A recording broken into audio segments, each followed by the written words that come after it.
Welcome to this new series about conscious dating tips for single moms. This video will help you to stop wasting time with the wrong person, which is great because being a single mom, time is a scarce good. And I can't just settle for anything because my daughter is watching and I don't want to put my heart nor hers at risk. So to help you to stop wasting time, I made for you a red flags checklist. You can find the link to it below this video in the description box. Since a couple of months, I've been getting myself back out there on the dating market after being a single mom for 2 years. I will definitely not say that I am a dating expert, but I am learning from my own mistakes. And being a single mom has been a very intense journey of personal growth, which entirely changed the way I look at dating, which is why I call it conscious dating. Conscious dating is an approach to dating in which you see yourself as a whole person who is worthy of love. So you don't need another person, but you want to be with another person. And you are the one who chooses because you set the standards of what you want in a relationship and of what you need, and you won't settle for less. And so you consciously choose who you let in and who you share yourself with. And it also means that you need to learn how to say no to things you don't want in your life. You guys on Instagram asked me to make the first video about this series on red flags. But before I get into the red flags, I want to highlight why it is so important that you get really intentional about what you want. So that means you go into your values and your boundaries, because if you don't, you, like many other women, want to fall in love with potential. You want to like the person you're dating. You crave the connection. And you're gonna blindly walk past those red flags because you're gonna say like, I'll just put up with it, those small things. And so you lower your standards, and that means you're settling. And you think the fact that you have a connection is love, and that's not true. So you have to raise your standards because we accept the love we think we deserve. And to throw in another cliche, be the person that you seek. Become more of your best self every day. Keep in mind that relationships end the way they begin. So for example, if you're dating someone who just takes you out clubbing, then later on, 3 years in, you might be having fights about drinking alcohol because he gets drunk so much. And you could have known 2 dates in that, that this wasn't what you were looking for, but you chose to put up with it. So get really clear on what it is that you want so you know what you don't want. All these small things eventually are going to pile up. So if you're not getting the desired outcome, so think about the long-term outcome that you are looking for, then why would you keep going with this person? Because you're literally wasting your time and energy. Okay, let's move on to the red flags. Number 1, ghosting, being flaky, breadcrumbing on you. If they don't have the decency, for example, to send you a message, if they're not going to make it for an appointment, run. Any kind of seasoned communication at a mature level, for example, if a conversation gets emotional and the communication ceases, you already have a child to take care of who has to learn how to manage their emotions. And I'm not saying these are bad people, but this is not the kind of person that you're looking for at this stage in your life. Number 2, talking shit about their exes or their family. You as a mother have family high on your value list. And you don't want to hear someone playing the victim, saying that you would never understand everything that they went through, because you're not looking to be someone's therapist and you're already someone's mom. You don't want to mother your boyfriend or your lover.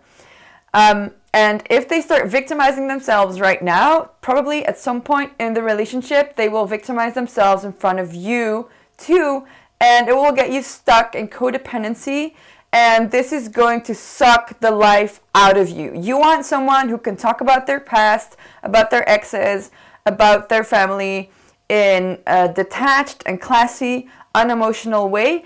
And by the way, you should do the same as a single mother, Whatever you went through, don't talk about it from a place of emotion and victimhood, because it's not attractive. Number 3 is closely related to number 2.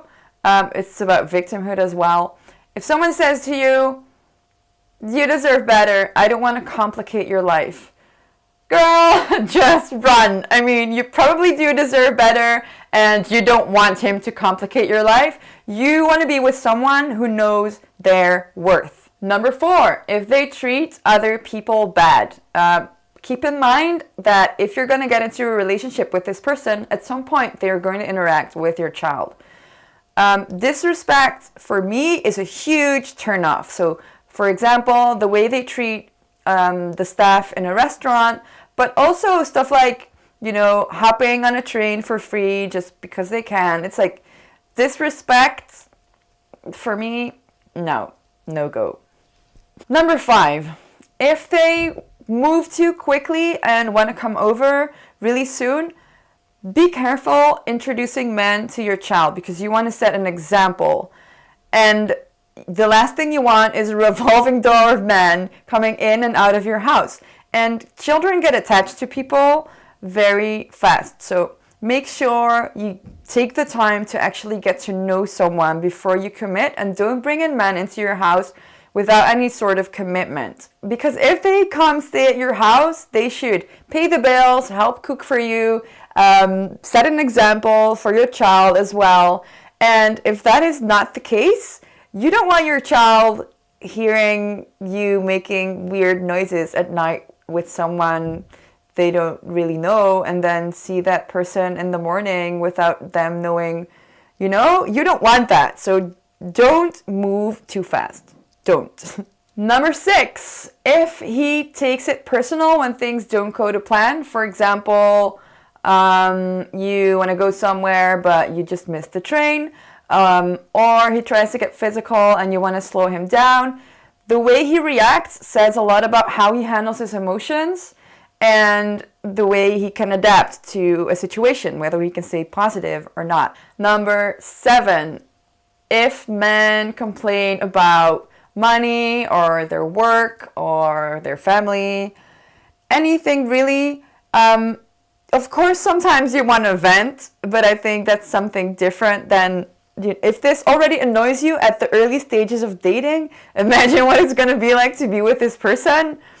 You don't want that. Number 8, when a guy says, I don't care about your child, I just want to be with you. Like, why would you even say that to your mom? Maybe it was meant as a joke, but if you want me, you're going to get the whole package, because there's no me without my daughter. So, bye. Number 9, gaslighting. When people don't take responsibility over their actions and they deny the truth and instead start projecting on you and make you question your reality, this is a very subtle form of emotional abuse and manipulation, and you want to be very cautious of men keeping you small. And I have a very high level of allergy to this. Whew. Number 10, if he has children and he hardly ever sees them and doesn't take care of them. Why would you want a man who cannot even take care of his own flesh and blood? How would he be able to care for you? And why would you want someone who's a bad father anyway? I'm going to stop counting because I'm out of fingers. So number 11, if he keeps looking at his phone, if he cannot give you full attention at the early stages of dating, what is that going to be like later on? Are you just going to sit on the couch and watch him look at his phone? Number 12, when someone wears a onesie or a chill out suit at the early stages of dating, I mean, it's important to be able to be yourself, but I also think that it's nice if someone puts in an effort to look good, because it makes you feel special. On another note though, I would say don't take hours and hours and hours to get ready. Us women, we like to do that. But the more you do that, the more nervous you're going to get, and the higher expectations you're going to have, and you're going to not be as present as you want to, because you're going to set the stakes so high. So I'm not saying that you shouldn't put an effort in looking good, of course, but don't overdo it. Just really be yourself. Number 13, when men cancel last minute and don't come up with a new date, or they come with last minute requests. That is impossible being a single mom, and they know that. And if they either keep canceling or they don't come up with a new date, then what's the use?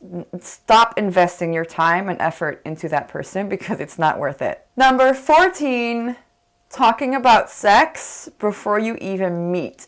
Like this online dating thing on Tinder, it's like on Tinder, people don't even take the time to write something about themselves so you can see if you have something in common or something that would give you the slightest idea of compatibility.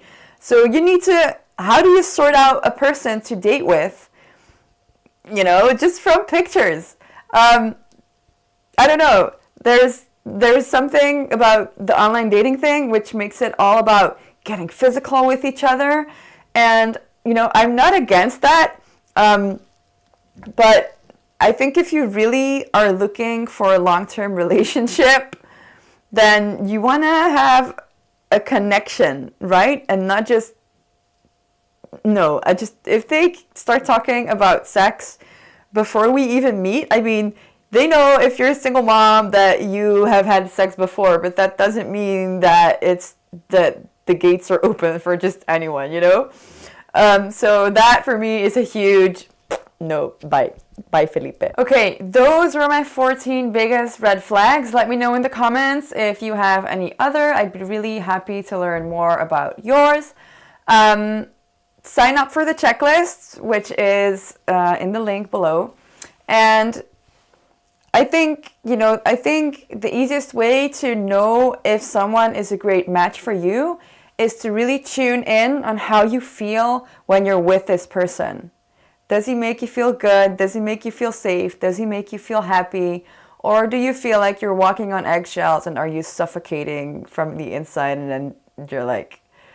But really see how compatible you are with this person, and don't measure the success of your date on how much you want it to work, because if you want someone who doesn't want you, that means that you're settling. And you don't want that. You want to be the chooser. Don't forget to subscribe to this channel if you enjoyed this video. This was just the first video of this series. And let me know if there's more that you want videos on. I'd be very glad to make them for you. Thank you so much for watching. Love you so much. Ciao.